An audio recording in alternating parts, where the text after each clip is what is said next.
Guys, welcome back to my channel. Today we're going to address the question, can you install the new macOS Mojave, which came out a couple days ago, on an old unsupported Mac Pro 4.1. And guys, just in case you're new to my channel, this is a quick reminder that basically what I have done, I have installed the macOS Mojave on this Mac Pro 4.1. The similar principle applies to the newer Mac Pro 5.1s, but I did a few updates and thereby significantly improved the performance of this old Mac Pro that I snapped up on eBay for about $500, something like this, and made it really ready for High Sierra. And now I just switched to Mojave since this came out a few days ago. So basically, as you can see in the navigation below, I'm just introducing you to the Mojave slash old Mac Pro project that I have going on. And so why don't we jump to part 2. I'm going to review Mojave and its features just a tiny little bit so that you have an idea of what kind of benefits you will get of switching to Mojave. And yeah, no, I'm not going to belabor like all the graphic design changes like this, dark mode and so on for a long time. I did actually do some research in the forums, what are the benefits of Mojave when you look a little bit deeper under the hood, so to speak. And that's why in part 3 I'm going to show you also a performance test, and you're going to be surprised what happened after I installed Mojave. Actually, I'm like this update a lot. And then in part 4 I'm doing a quick summary. So guys, before I continue too long, this concludes the intro. Like I said, this video is part of a follow-up on my tutorial series on how to buy a cheap Mac Pro on eBay and upgrade it with a few cheap parts, such as used memory and CPU and a graphics card, so that you can use it for video editing. I even tested 4K video editing on this Mac Pro from early 2009, believe it or not. And I'm really amazed that I could install High Sierra as well as Mojave on this old unsupported Mac, because that, in my opinion, gives me great value for the money. So let's jump into the computer. I'll quickly review Mojave and then jump to part 3, the performance test. So let's get rolling with this tutorial video. Let's get going. And guys, before I continue, here that's the lock-in screen. I think that is really nicely made and looks terrific. I'm a little bit sorry about the glare. The display, my ISO display, has like a little bit of an anti-glare coating going on, so it doesn't look 100% perfect. So basically what I'm gonna do is I'm just gonna log in, and then I'm gonna show you what's new and what the performance increase, what has produced the performance increase in my opinion. So guys, as you can see, I have logged into the desktop and we jumped one part further in the review. So let's give you a quick impression of macOS Mojave. I'm not going to belabor this too long because a lot of people have done it before me just by downloading the beta.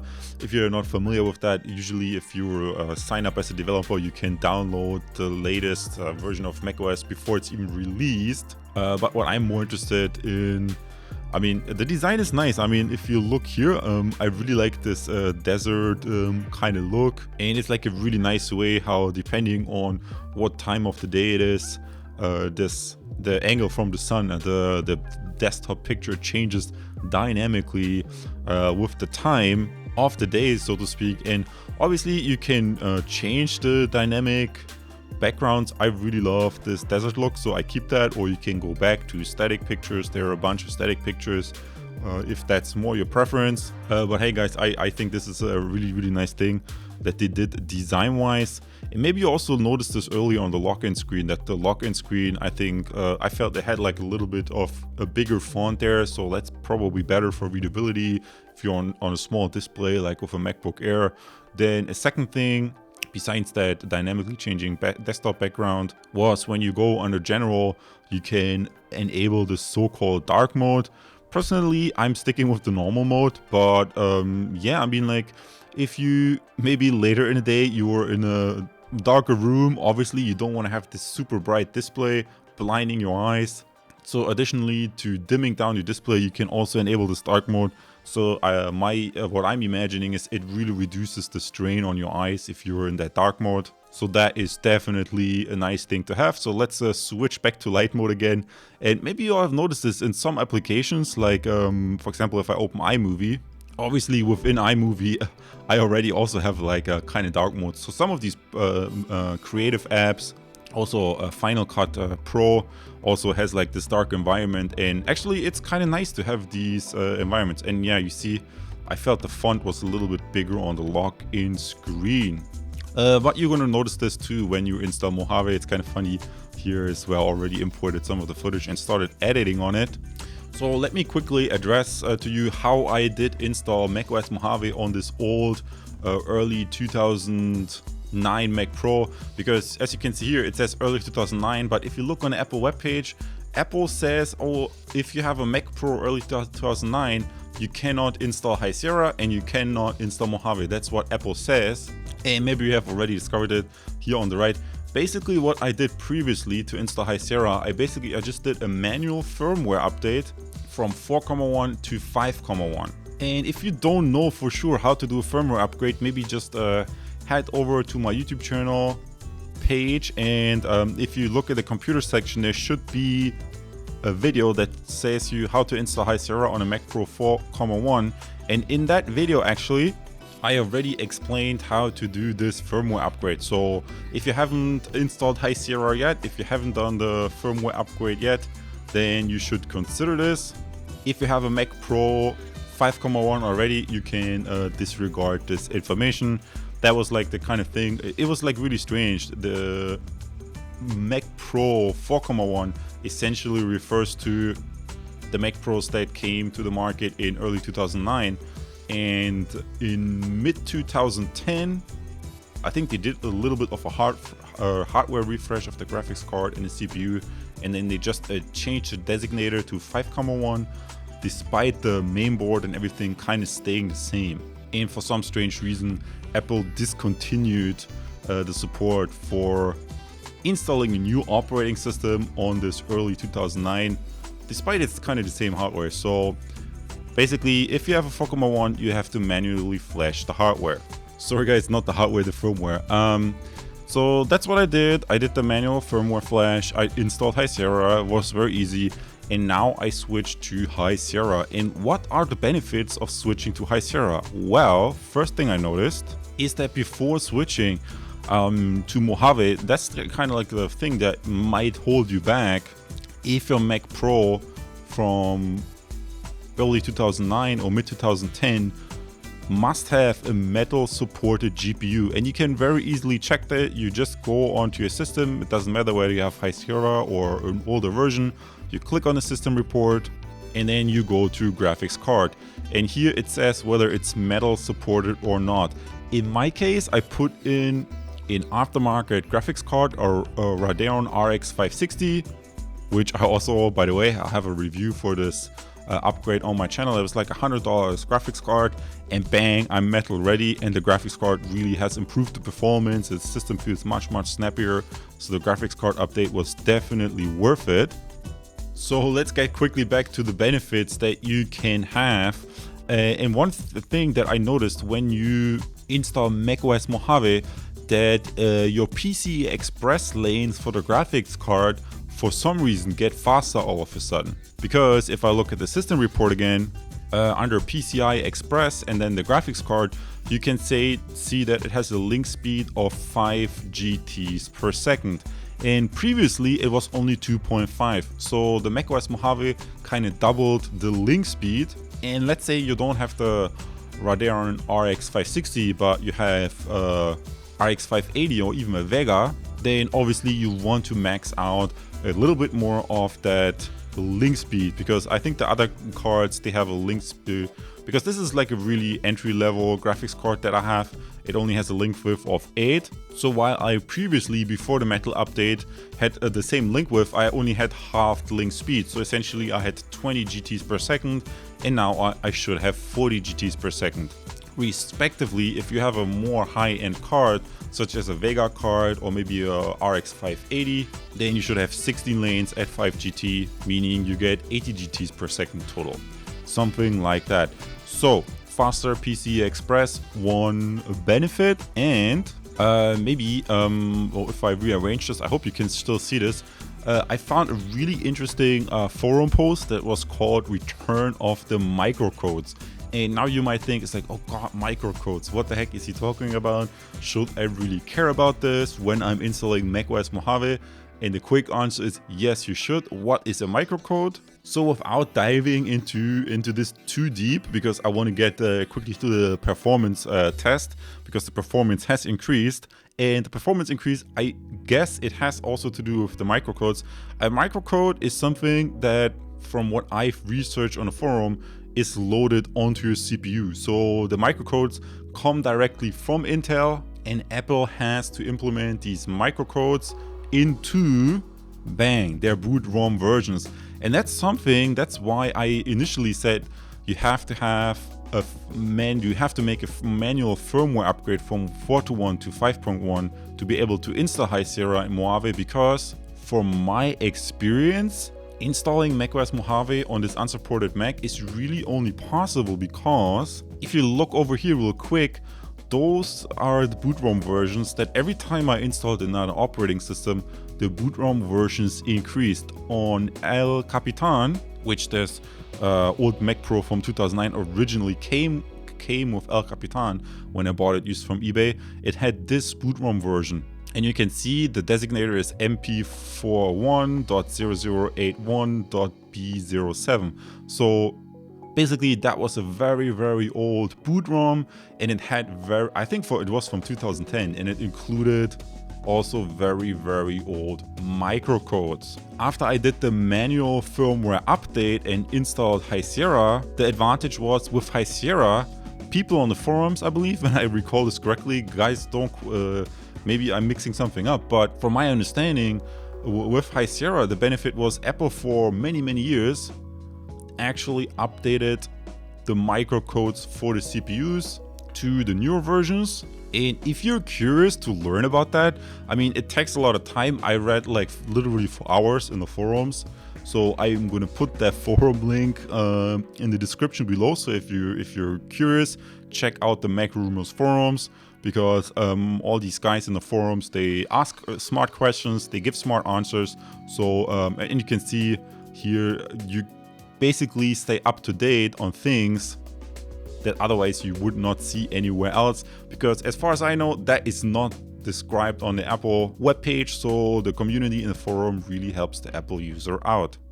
And it's kind of interesting how this workflow functions, because while High Sierra had newer versions of the Intel microcodes, while this firmware came out, I think they also sometimes call this EFI, Intel was really busy and already released updated versions for their CPUs. So people in the forums really got excited when these newer updates from Intel were included in the Mojave boot ROM, and thereby, like I just explained, it gives you faster speed for PCI Express and something like that. And also the interesting with the CPU microcodes apparently is, and guys, I'm talking a lot here, but it's important because the guys in the forum, at some point what they mentioned is that there are some possible ways that hackers potentially, if they're really good at what they're doing, could attack the CPU on a really low level. And updating the microcodes for the CPU is not only important for performance, but it's also important for security. So if you're still hesitant whether you should install High Sierra or Mojave on your old Mac Pro, please go ahead and do these microcode updates.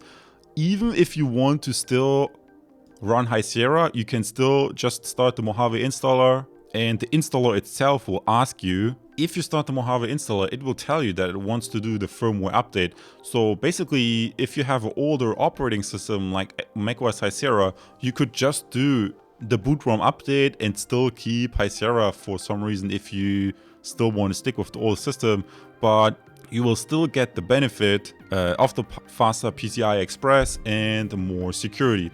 So guys, that's about it. Basically, I just downloaded, because I had High Sierra on the system already. Let me close these windows. I just downloaded Mojave from the App Store like everybody else and just hit install. It updated the firmware again, and then I installed it, and there you go. System is up and running very nicely. So let's quickly look at jump to part 3 and look at the performance increases that I got. So here I've just quickly opened up my Geekbench results. So you can see the bottom 3 performance results are all run on High Sierra, and here I did another check with the newly installed macOS Mojave, and yes, the performance increase in Geekbench wasn't huge, but still it was a performance increase. And yeah guys, don't be surprised, it says Mac Pro mid 2012. No, my Mac Pro is not from mid 2012. This is like a little bit of a Geekbench mistake, because I also upgraded the CPU for 70 bucks. I bought a used CPU off of eBay, or for some reason Geekbench, since the CPU upgrade things, I'm having a newer iMac, but a Mac Pro, but it's still the old Mac Pro. There was a slight performance increase, and I'm very, very happy with this. Also, what I noticed, let's say I have iMovie open and I have created a video project, maybe 10-20 minute long video project, and I want to export it. I can really confidently say that when I export video, it's really surprising. Maybe I can I did some video export recently. Maybe it doesn't show that well here, but from what I can say, if I export a movie file out of iMovie, the CPU like only uses maybe 50%, and then it splits the rest to the graphics card. So there seems to be like a nice load balancing going on when I export video files, and from my experience, exporting 10 minutes of video in 1080p or Full HD takes about 10 minutes. So that's a really nice performance. I'm currently wondering what the performance would be like if, instead of using the Radeon RX 560, if I would have a 580 or a Vega, whether that would even make the video export faster. But that's like a special thing. Not everybody does video exporting, but just in case you're a video guy. And yes, I also did work on some 4K footage recently, and even editing 4K footage was really possible, even with a small $100 graphics card. So I'm really, really happy with macOS Mojave. Video editing works great. I even tried playing some games. The games also work great. And to my surprise, what I'm also measuring, what in my case also counts as performance, is like how much power is used when I'm exporting video files. And surprisingly, the CPU was never really over 50% load. And what I found is that the CPU uses about 48 watts of power. And then I told you it gets spread. It seems the process of exporting these video files gets spread between the CPU and the GPU. And the GPU had somewhat of 24 watts power draw. Sometimes it would be a little bit higher, but then it would drop down. And from all I could see, the GPU, when exporting videos, also didn't exceed 48 watts. And I believe if I calculated in the RAM and the solid state disk drive and the chipsets and everything, I got about 150 watts total power draw when I was exporting video files, which looked pretty good. And maybe I'm even going to measure this once more with one of these power meters. It's kind of interesting for me to see these numbers, because that was one thing. I picked a little bit weaker $100 graphics card because I looked on the Sapphire webpage, and Sapphire stated that the Radeon RX 560 consumes about half the power of the 580. So I felt like, oh wow, why not just save some energy or get a little bit lower powered graphics card so it doesn't get as hot in the systems, the fans don't run as loud. So my conclusion is the Mojave works really, really well. It was easy to install and gave me various benefits, such as faster PCIe express lanes and updated microcodes for the GPU. Those are probably the two major things why I think this update is pretty cool. And besides that, you get like a really nice desktop, and it's the system seems to be very nice and polished. Sometimes people are concerned that when they're doing upgrades, something doesn't work. For me, everything worked fine. Maybe it's different for you if you have some special applications that are not Mojave ready. I mean, I think sometimes people who do like sound engineering, they need some special plugins. Sometimes the plugins are not yet compatible. Then sometimes it might be better to wait. But hey, even if you want to still stick with High Sierra, you can still be sneaky. Just download Mojave, start the installer.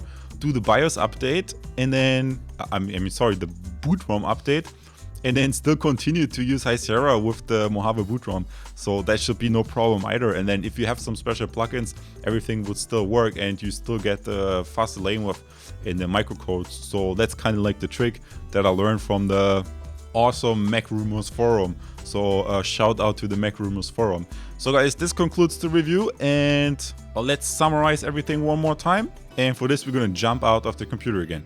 So guys, as you have seen, it's totally possible to install macOS Mojave on an old early 2009 or mid 2010 Mac Pro 4.1 and 5.1.